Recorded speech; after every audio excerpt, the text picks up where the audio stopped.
नमस्कार, मैं दुर्गेश सूर्यवंशी स्वागत करता हूं आपका सिटी 24 उज्जैन में। आइए नजर डालते हैं आज के प्रमुख समाचार पर। मुख्यमंत्री शिवराज सिंह चौहान के लाडली बहना कार्यक्रम का नगर निगम के मुख्यालय सहित सभी जोन कार्यालय पर लाइव प्रसारण किया गया। मुख्यमंत्री शिवराज सिंह चौहान द्वारा बुरहानपुर में आयोजित लाडली बहना सम्मेलन में सिंगल क्लिक के माध्यम से खातों में आर्थिक सहायता राशि अंतरण की गई। समारोह का सीधा प्रसारण नगर पालिका निगम द्वारा निगम मुख्यालय सहित समस्त जोन में किया गया, जिसमें महापौर मुकेश टटवाल सहित जनप्रतिनिधि, निगम अधिकारी, कर्मचारी एवं हितग्राही सम्मिलित हुए। निगम मुख्यालय में आयोजित कार्यक्रम में महापौर मुकेश टटवाल शामिल हुए एवं कार्यक्रम को संबोधित करते हुए कहा कि प्रदेश के मुख्यमंत्री शिवराज सिंह चौहान द्वारा बहनों के कल्याण के लिए मुख्यमंत्री लाडली बहना योजना प्रारंभ की गई है। योजना के अंतर्गत प्रतिमाह मिलने वाली आर्थिक सहायता से बहनों के जीवन में सराहनीय परिवर्तन हुआ है, वे आत्मनिर्भर हुई है। आपने कहा कि मुख्यमंत्री जी की घोषणा के अनुसार आर्थिक सहायता राशि 1000 से बढ़ाकर 1250 रुपये कर दी गई है, जो धीरे धीरे 3000 रुपये तक पहुंचेगी। इस राशि से बहनों का आत्मसम्मान बढ़ेगा, वहीं यह राशि उनके जीवन कल्याण में भी उपयोगी साबित होगी। इसी प्रकार नगर निगम के समस्त जोन कार्यालय में भी लाडली बहना सम्मेलन का सीधा प्रसारण संबंधित जोन के अध्यक्ष, जोन के अंतर्गत आने वाले वार्ड पार्षदों, जनप्रतिनिधियों, गणमान्य नागरिकों और हितग्राहियों द्वारा देखा गया। निगम मुख्यालय में MIC सदस्य शिवेंद्र तिवारी, कैलाश प्रजापत, अनिल गुप्ता, डॉक्टर योगेश्वरी राठौर, दुर्गा शक्ति सिंह चौधरी सहित गणमान्य नागरिक व निगम के अधिकारी, कर्मचारी, हितग्राही उपस्थित रहे। स्वयं का मकान नहीं है, उनको आवाज देने वाले हैं और केवल बोलने से भी उन्होंने सारे काम करके दिखाए हैं और तुरंत सारे काम कर रहे हैं। हमारे उज्जैन में भी स्वराज योजना के अंतर्गत 250 फ्लैट हम बना रहे हैं कबीलू कारखाने की भूमि में। वहाँ भी सब उन लोगों को मिलेंगे जिनके खुद के मकान भी हैं। एक फ्लैट को बनाने की कीमत करीब 12 से 15 लाख रुपए होती है और 12 से 15 लाख रुपए की कीमत का जब बनाते अगर देते हैं तो उनसे मात्र 20,000 रुपये जमा करवाते हैं। कितने? मात्र 20,000 रुपये और 1,80,000 रुपये का लोन करवाते हैं, तो 2 लाख रुपये। उद्यानिकी विभाग द्वारा किसानों को तकनीकी जानकारी प्रदान करने हेतु कृषक प्रशिक्षण केंद्र बनाया गया है। उच्च शिक्षा मंत्री एवं सांसद द्वारा कृषक प्रशिक्षण केंद्र का लोकार्पण किया गया। बुधवार को प्रदेश के उच्च शिक्षा मंत्री डॉक्टर मोहन यादव और सांसद अनिल फिरोजिया ने कोठी पैलेस के समीप 95.62 लाख रुपए से हाउसिंग बोर्ड द्वारा नवनिर्मित संभागीय उद्यानिकी कृषक प्रशिक्षण भवन का लोकार्पण किया। इस अवसर पर संयुक्त संचालक उद्यानिकी आशीष कुमार कनेश, उप संचालक उद्यानिकी PS कनेल, हाउसिंग बोर्ड के EE निर्मल कुमार गुप्ता सहित अन्य अधिकारीगण तथा किसान मौजूद रहे। इस दौरान उद्यानिकी प्रोडक्ट की प्रदर्शनी भी लगाई गई।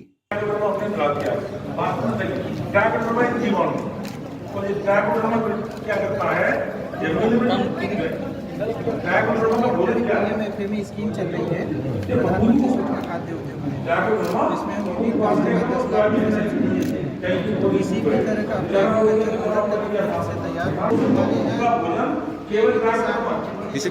तैयार। मंत्री और सांसद द्वारा इसके पश्चात नवनिर्मित भवन का अवलोकन किया गया।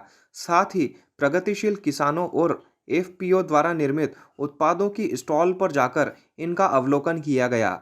इसके पश्चात अतिथियों द्वारा हितग्राहियों को प्रमाण पत्र वितरण किए गए।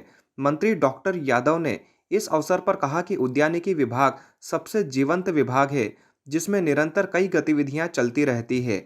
समय समय पर किसानों को प्रशिक्षण दिया जाता है। डॉक्टर मोहन यादव ने कहा कि इस भवन का निर्माणकर्ता एजेंसी मध्य प्रदेश गृह निर्माण मंडल ने अच्छा कार्य किया है। सीमित समय में गुणवत्ता का भी विशेष ध्यान रखा है। इस प्रकार के कार्यों से आम जन के समक्ष एक साख बनती है उज्जैन में शीघ्र ही खेतों में नर्मदा का जल आ रहा है। उद्यानिकी विभाग द्वारा जैविक उत्पादों को बढ़ावा देने के लिए निरंतर प्रयास किए जा रहे हैं। हमारे किसान विविध फसल लेकर उत्पादों की गुणवत्ता और अधिक बढ़ा सकते हैं। हम सभी के लिए यह हर्ष का विषय है कि मध्य प्रदेश ने खेती में पंजाब और हरियाणा को भी पीछे छोड़ दिया है। प्रशिक्षण केंद्र प्रारंभ होने से निश्चित रूप से किसानों को काफ़ी लाभ होगा। मंत्री ने अपनी ओर से सभी को शुभकामनाएं दी। सांसद अनिल फिरोजिया ने इस अवसर पर कहा कि पहले से समय में जब सिंहस्थ आता था तब विकास के कार्य होते थे, लेकिन वर्तमान में विकास के कार्य सतत चल रहे हैं। हमारे प्रगतिशील किसान उद्यानिकी फसलों से बहुत से उत्पाद निर्मित कर रहे हैं। आम जनता से भी किसानों को अच्छा प्रतिसाद मिल रहा है। आगे भी निरंतर विकास के कार्य किए जाएंगे। किसानों की ट्रेनिंग और बाकी चीज़ों के लिए उपयोग किया जाएगा सर। ये संभागीय उद्यानिकी कृषक प्रशिक्षण केंद्र बनाया है। इसमें सभा कक्ष है इनके कृषकों के ट्रेनिंग और नई तकनीक बताने के लिए। जॉइंट डायरेक्टर रूम है, स्टाफ रूम है और बिल्डिंग बनके तैयार है। कितनी लागत है ये सर, इसमें किस प्रकार से निर्माण किया गया सर? इसकी प्रशासकीय स्वीकृति 95 लाख की थी और बिल्डिंग लगभग 3 माह पूर्व बन के तैयार है। आज इसका लोकार्पण हो रहा है, उसके बाद में यह उपयोग में आने लगेगी। श्री महाकालेश्वर मंदिर के लोडिंग वाहन एवं बाइक में हुई टक्कर से 3 लोग घायल हो गए, जिनका जिला अस्पताल में उपचार जारी है। उज्जैन के विश्व प्रसिद्ध महाकालेश्वर मंदिर में लोडिंग वाहन का उपयोग भी किया जाता है। इस दौरान बीती रात लोडिंग वाहन डीजल भरवाने के बाद उल्टी दिशा से मंदिर की ओर जा रहा था। इसी दौरान बाइक जाकर उसमें टकरा गई। घटना में 3 लोग घायल हो गए। घायल का जिला अस्पताल में उपचार जारी है। एक्सीडेंट हरी फाटक चौराहे के समीप हुआ था। श्री महाकालेश्वर मंदिर समिति के लोडिंग वाहन MP 09 LP 2456 का एक्सीडेंट हुआ है। लोडिंग वाहन में चालक डीजल भरवाने गया था। रॉन्ग साइड से महाकाल मंदिर लौट रहा था। सामने से आ रही बाइक से टकरा गया। बाइक चालक गंभीर अवस्था में है। हादसे में बाइक क्रमांक MP 13 ZC 7597 पर सवार 2 युवक गंभीर रूप से घायल हुए हैं। अरे मैं घर पर खाना खाकर निकला यार, घूम जाता है। म्यूजिक वाले भैया गलत आ रहे थे और ये जो बाइक वाले भैया है ये तो महाकाल रोड पर आ रहे हैं। अब बाइक वाले भैया सीधे आ रहे हैं, ये उल्टी साइड में आ रहे थे म्यूजिक वाले। ये भिड़ाई म्यूजिक वाले और भैया इनको कहाँ चालते मुँह पर कहाँ चाल भरा गए भैया को। किसको लगी है? ये बाइक वाले भैया को। ये अभी कहाँ कौन ले गया इनको? उनका अस्पताल भेजा और एक को मतलब वो पीछे जो पीछे बाइक पे बैठे थे ये दिखाए पीछे ढाले पे, तो ढाले पे हमको मैंने निकाला बाहर, उनको उठा के साइड में बिठाया हमने। वहाँ देखो जाके सुन भी पड़ा हुआ। ये मैजिक वाले जो थे इनकी क्या स्थिति है? ये तो सही साठ है, बाकी इनको भी कम लगी है। बाकी अस्पताल जो बाइक वाले भैया था इनको भयंकर लगी है। बाइक पे 2 लोग थे। बाइक वाले भैया को ज़्यादा लगी है। ठीक है, अस्पताल तीनों अस्पताल है। हाँ। क्या नाम है आपका? प्रताप। क्या करते हैं आप? डाइट का काम। सरकार ने गेहूं की कीमतों पर नियंत्रण के लिए व्यापारियों की स्टॉक की लिमिट घटा दी है। चुनावी साल में गेहूं के दाम बढ़ने जा रहे हैं। साथ ही आगामी समय में गेहूं की बोवनी भी किसान करेंगे। इसके लिए गेहूं के बीज की आवश्यकता होगी, जिसको देखते हुए किसानों पर नियंत्रण के लिए सरकार ने गजट नोटिफिकेशन के जरिए गेहूं के व्यापारियों की स्टॉक की लिमिट घटा दी है। जिला खाद्य आपूर्ति नियंत्रक नुहजत बकाई के अनुसार इसके गजट नोटिफिकेशन के पहले लिमिट 3000 मीट्रिक टन थी, जो अब घटाकर 2000 मीट्रिक टन कर दी गई है। सभी व्यापारियों को सूचित किया जा रहा है कि स्टॉक को कम रखें, वरना कार्यवाही की जाएगी। स्टॉक लिमिट को लेकर नया गजट नोटिफिकेशन आया, किस प्रकार से अब स्टॉक किया जाना है, उसको किस प्रकार कार्रवाई की जाएगी अगर कोई वायलेशन करता है तो? देखिए, कल 14 तारीख को अधिसूचना जारी हुई है कि जो पहले हमारे थोक व्यापारियों की स्टॉक लिमिट, गेहूं के थोक व्यापारियों की स्टॉक लिमिट 3000 मीट्रिक टन थी, उसको घटा करके 2000 मीट्रिक टन कर दिया गया है। तो चूँकि ये अधिसूचना कल ही जारी हुई है, तो इस संबंध में निर्देश जारी कर देंगे, एक बैठक भी कर लेंगे, ताकि व्यापारी जो है उस स्टॉक लिमिट के अंदर ही रहें। यदि इस स्टॉक लिमिट से ऊपर वो गेहूँ का भंडारण करते हैं तो फिर उन पर कार्यवाही की जाएगी। ओके। उज्जैन नगर निगम की मेयर इन काउंसिल की बैठक महापौर मुकेश टटवाल की अध्यक्षता में संपन्न हुई, जिसमें कई महत्वपूर्ण निर्णय लिए गए। महापौर मुकेश टटवाल की अध्यक्षता में मेयर इन काउंसिल की बैठक संपन्न हुई। बैठक में कार्य सूची में 3 प्रकरण पर विचार विमर्श करते हुए स्वीकृति प्रदान की गई। बैठक में नगर पालिक निगम उज्जैन के पेंशनर्स और परिवार पेंशनर्स को पेंशन में महंगाई भत्ते का पुनरीक्षण दिनांक 31 अगस्त 2023 छठवें वेतनमान में 221% एवं 7वें वेतनमान में 42% किए जाने एवं एरियर राशि के भुगतान किए जाने, दीपावली पर्व पर आतिशबाजी विक्रेताओं को अस्थायी दुकान हेतु भूमि आवंटित करने, कार्तिक मेला ग्राउंड, कार्तिक मेला सहित वाहन पार्किंग स्थल पर ठेका 3 वर्षों के लिए दिए जाने के संबंध में विस्तृत चर्चा करते हुए स्वीकृति प्रदान की गई है। फिलहाल वक्त हो गया है ब्रेक का, मिलते हैं ब्रेक के बाद।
ब्रेक के बाद पुनः आपका स्वागत है। चलिए बढ़ते हैं अगले समाचार की ओर।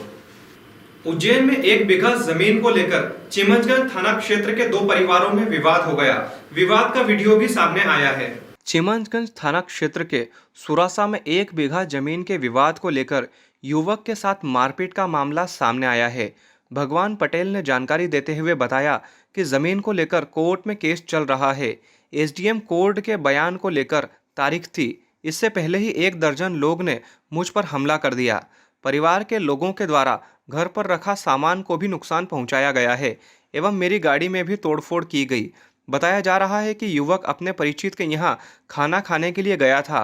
वह जब खाना खा रहा था तब 1 दर्जन लोग उसके घर में पहुंचे और भगवान पटेल के साथ मारपीट शुरू कर दी। भगवान पटेल को चोट आई है, जिसका जिला अस्पताल में उपचार चल रहा है। वहीं घटना का वीडियो भी सामने आया है, जिसके आधार पर पुलिस आरोपियों की तलाश कर रही है। जमीन विवाद चल रहा है हमारे पापा के जो फर्जी साइन करके इनने बटागन करवा लिए, तो अपन ने एसडीएम साहब के यहाँ अपील कर रखी है। तो अपील करी तो वो कल तारीख थी इनकी, और मेरी एक झूठी कार्रवाई करी थी इनने, तो मैंने मानहानि का केस लगा दिया। इस बीच में कल मेरे को मैं खाना खाने गया, अकेला था, घेर के मारा मेरे को।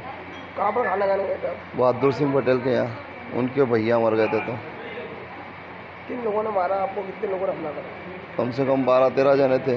11 जने तो आदमी, वो लेडीज़ अलग थी। सबने घेर के मारा, लात घोंसों से इतना मारा कि मैं वहीं पे बेहोश हो गया था। लेकिन क्या मालूम काई से मारा। और क्या नुकसान हुआ आपका? मेरी गाड़ी उन्होंने वहीं पे खड़ी थी जहाँ खाना खाने गए, वहाँ से गाड़ी उनने वहाँ पे फोड़ी। वहाँ के वीडियो भी है मेरे पास, दूसरों ने खींचे तो मेरे पास पहुँचाए। तो वहाँ पे गाड़ी फोड़ी और वहाँ से गाड़ी उठा के उनके घर पे ले गए वो, लेकिन हमारे घर पे आए मारने। और मम्मी अकेली थी, हम तो थाने आ गए न, हॉस्पिटल आ गए। तो मम्मी विवाद कौन से गाँव में हुआ? कितने बीघा जमीन है? सुरासा विवाद 1 बीघा जमीन के है। भगवान पटेल। कहाँ पर रिपोर्ट लिखाई? भगवान रिपोर्ट चिमनगंज थाने में। उज्जैन में महाकालेश्वर दर्शन करने एवं शिप्रा नदी में स्नान करने के लिए देश विदेश से श्रद्धालु आते हैं। ऐसे में शिप्रा नदी में लगातार श्रद्धालुओं के डूबने की घटनाएं सामने आ रही है। ताज़ा मामला उज्जैन में आज घटित हुआ, जिसमें विष्णु दास उर्फ धीरज निवासी अहमदनगर महाराष्ट्र का रहने वाला बताया जा रहा है, जिसकी गहरे पानी में चले जाने से डूबने के कारण मौत हो गई। और वृंदावन के सचिन और उज्जैन के कृष्ण को गहरे पानी में जाने से बचाया गया। मां शिप्रा तैराक दल के द्वारा शिप्रा नदी में तीनों युवकों को तलाशा गया, जिनमें से एक युवक की मौत हो गई। वहीं 2 अन्य युवकों को जिला अस्पताल में उपचार दिया जा रहा है। पुलिस ने मर्ग कायम कर जांच शुरू कर दी है। मां शिप्रा गोताखोर को रामघाट पर सूचना मिली थी कि छोटी रपट पुल के वहां पर कोई युवक डूब गया है। तो शिप्रा तैराक दल तुरंत वहां पर पहुंचा और 10 मिनट की मशक्कत के बाद उसे तुरंत निकाल लिया गया और पुलिस जवानों के हाथ सुपुर्द छोड़ दिया गया। मेरा नाम मां शिप्रा तैराक दल दीपक कहार। आइए श्राद्ध पक्ष की हाथी अष्टमी के अवसर पर आपको उज्जैन के गजलक्ष्मी मंदिर से जुड़ी परंपराओं से परिचित कराते हैं। श्राद्ध पक्ष की अष्टमी तिथि पर हाथी अष्टमी का पर्व शनिवार को मनाया जाएगा। अखंड सौभाग्य और सुख समृद्धि की कामना को लेकर महिलाएं और युवतियां इस व्रत को प्रतिवर्ष करती है। यह व्रत राधा अष्टमी से लेकर 16 दिन पूरे कर हाथी अष्टमी पर पूरा होता है। पुजारी पंडित राजेश शर्मा ने बताया कि नई पेठ स्थित अति प्राचीन मंदिर में शनिवार को सुबह मां गजलक्ष्मी का 8 से 11 बजे तक दुग्धाभिषेक होगा। इसके बाद 16 श्रृंगार कर महाआरती की जाएगी। वहीं शाम 6 से 9 बजे तक भजन संध्या का आयोजन होगा।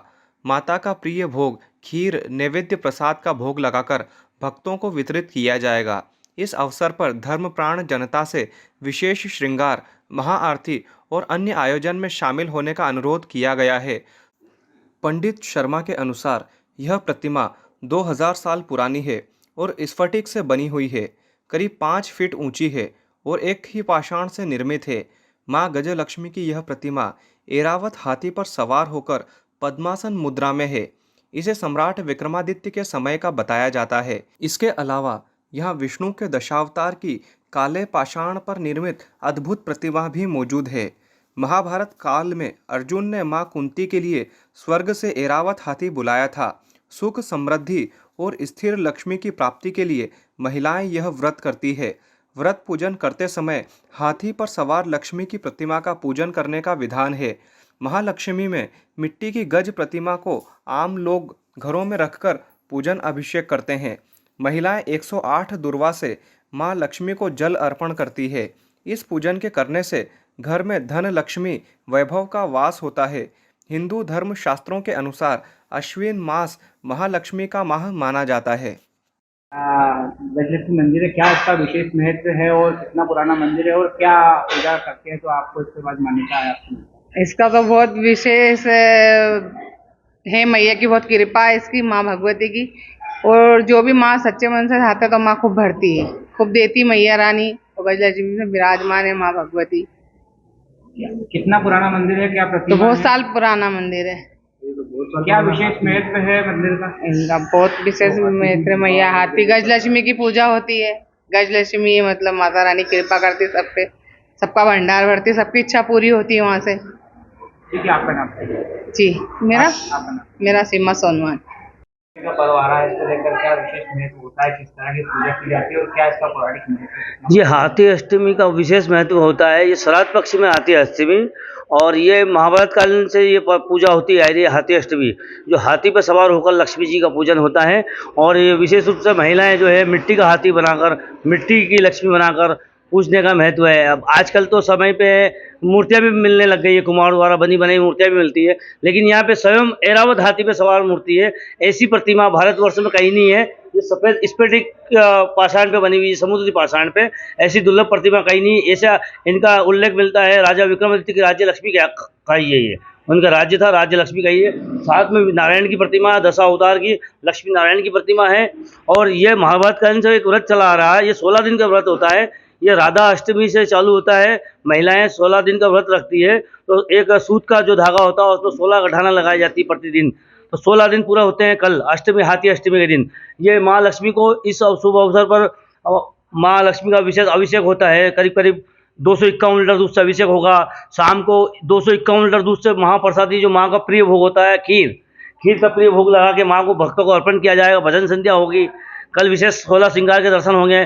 कल पूरा उज्जैन उल्टे का दर्शन करने के लिए यहाँ। कितने साल पुराना मंदिर होगा, क्या इसकी? ये ऐसा है, स्कंद पुराण में वर्णित है। ये उज्जैन नगर के मध्य में ये सराफा बाजार है। सराफा में ये नई पेठ स्थित है और ये राजा विक्रमादित्य से जुड़ी हुई बातें हैं। उनके राज्य लक्ष्मी के लिए मतलब ये 2000 वर्ष पुरानी मूर्ति है। महाभारत से क्या इसका जुड़ा हुआ महत्व बताया? ये महाभारत काल में भी क्या है कि कौरव और पांडव के जो परिवार थे, इनकी जो माताएं हैं ये पूजन किया करती थी। एक समय ऐसा आया था कि कौरव पांडव जो अपना राजपाट हार गए थे और ये दिनहीन हो गए थे और कौरव को घमंड आ गया था कि हमारा लक्ष्मी प्रसन्न हो गई है। तो जो हर साल पूजा होती है, हाथी अष्टमी आई थी, तो इस बार कौरवों ने विशेष तैयारी की और एक बहुत बड़ा विशाल हाथी बना दिया मिट्टी का और घमंडवश पूरे नगर में ढिंडोरा पिटवाया गया और लक्ष्मी हमारे यहाँ पूजा आएगी, सबको आना है, नगर भोज होगा। और इधर ये दिनहीन गरीब हो गए थे। इनके पास कोई हाथी की व्यवस्था नहीं हो पा रही थी, तो इन्होंने जो है इंद्र को जो है अर्जुन ने अपने धर्मपिता को एक पत्र लिखा बाण द्वारा, और इंद्र को एक चिट्ठी पहुंचाई। उसमें सारा विशेष बताया कि हमें पूजा नहीं कर पाएंगे, हम हाथी की व्यवस्था नहीं कर पाएंगे और ये वो। तो इंद्रदेव सारी स्थिति समझ गए कि यार ऐसी स्थिति उनकी खराब है, तो उन्होंने स्वयं ऐरावत हाथी, जो सफ़ेद हाथी था इंद्रदेव का, वो धरती पे पहुंचाया और महालक्ष्मी की तैयारी की। कुंती माता ने पूजा की तैयारी करी, और जैसे समय आया पूजा का, इधर जो कौरव द्वारा घमंडवश हाथी का, मिट्टी का हाथी बनाया था, इंद्रदेव ने भारी बारिश शुरू कर दी।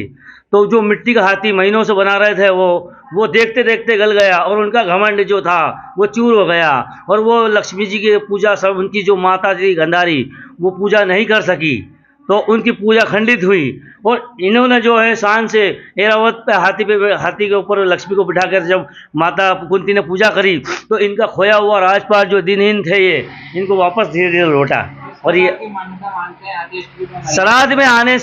श्राद्ध पक्ष में हाथी अष्टमी आने से जो हमारे घर के पूर्वज जो गए होते हैं वो भी नाराज होते हैं, लक्ष्मी भी रूठ जाती है, तो रूठी हुई लक्ष्मी भी प्रसन्न होती है, और जो नाराज पूर्वज होते हैं वो भी अपना आशीर्वाद बरसाते हैं। ये महत्व है सर। मैं राजेश गुरु पुजारी। गजलक्ष्मी मंदिर है, क्या इसका पौराणिक महत्व है, क्या लाभ मिलते हैं दर्शन करने? ये जो हाथी है, जो गजलक्ष्मी मंदिर के गज है, जो हाथी, जैसे जनरली बाकी जो मूर्तियां हैं लक्ष्मी मंदिर की वो सब कमल पे मिलती है, यहाँ की जो मूर्ति है ये हाथी पे है। और ये जो हाथी है, ऐसा कहते हैं जो पंडित जी थे पुराने, जो मतलब इनके जो पिताजी थे गुरु महाराज के, वो कहते थे कि ये जो हाथी है ये इंद्रलोक से ऐरावत हाथी जो है उसका अंश है, ये ऐरावत हाथी का। ऐसा ये गुरु महाराज जी, मतलब सालों से, मैं तो मुश्किल से 15-20 साल से तो आ रहा हूँ गुरु महाराज, मैं यहाँ पे डेली 15-20 साल से आ रहा हूँ। और उसके बाद में ये मंदिर पे जो ऊपर जो ये बने हुए, ये सब गुरु महाराज ने अपने हाथ से बनाया है। ऊपर देख सकते हैं आप, कितना पुराना मंदिर है ये। मंदिर लगभग 1000 साल पुराने समथिंग, 1000 साल, 1000 से 1200 साल पुराने समथिंग लगभग मंदिर है। गज लक्ष्मी है ना ये, बाकी कमल लक्ष्मी है, कमल पे बैठी हुई लक्ष्मी मिलेगी आपको, गज लक्ष्मी आपको सिर्फ यही मिलेगी, जो लक्ष्मी गज पे बैठी हुई है, हाथी पे बैठी हुई लक्ष्मी है। जिस इसका महत्व ये रहता है कि जैसे कि दो प्रकार की लक्ष्मी होती है, एक होती है उल्लू पे बैठने वाली और एक होती है गज पे बैठी हुई लक्ष्मी। जो गज पे बैठी हुई लक्ष्मी होती है ना, वो परमानेंट आपकी जेब में, आपके पास हमेशा रहती है, और जो उल्लू पे बैठ के लक्ष्मी आती है वो कभी भी आएगी और कभी भी चली जाएगी, उसकी गारंटी नहीं होती। आपका नाम? सिद्धार्थ शर्मा। ये जो गजलक्ष्मी मंदिर आप देख रहे हैं, ये बहुत ही आदिकाल से बहुत ही प्राचीन मंदिर है। राजा विक्रमादित्य ने अपनी माता जी से मतलब प्रार्थना की थी कि आप पधारिए और इस नगरी में वास कीजिए और मेरे नगरी का मतलब भरपूर रखिए, आप खुशी वो करिए। और ये मंदिर आपको कहीं नहीं मिलेगा। ये ऐरावत हाथी पर बैठी हुई सफ़ेद गज लक्ष्मी माता का बहुत ज़्यादा महत्व रहता है, और मैया सब पे प्रसन्न रहती है, अपना आशीर्वाद सब पे बनाए रखती है। अष्टमी का भी पर्व मनाया जाता है यहाँ, क्या मानना? हाँ, राधा अष्टमी से माता जी की स्थापना होती है, जो 16 दिन का माता जी की बहुत खास पूजा होती है, जो श्राद्ध पक्ष, हाँ वो राधा अष्टमी पे माता जी की स्थापना होती है। गजलक्ष्मी माता की 16 दिन का पर्व रहता है, और ये जो श्राद्ध का आधे श्राद्ध में ये खत्म होता है। और अभी हाथी अष्टमी आएगी ना, ये शुक्रवार को जो हाथी अष्टमी आएगी उस दिन माता जी का पूरा समर्पण होगा उसका। प्रिया सोनवान। नाबालिग से दरिंदगी करने वाले आरोपी को आज पुलिस इंदौर से उज्जैन लेकर आई। मेडिकल परीक्षण के पश्चात उसे कोर्ट में पेश किया गया।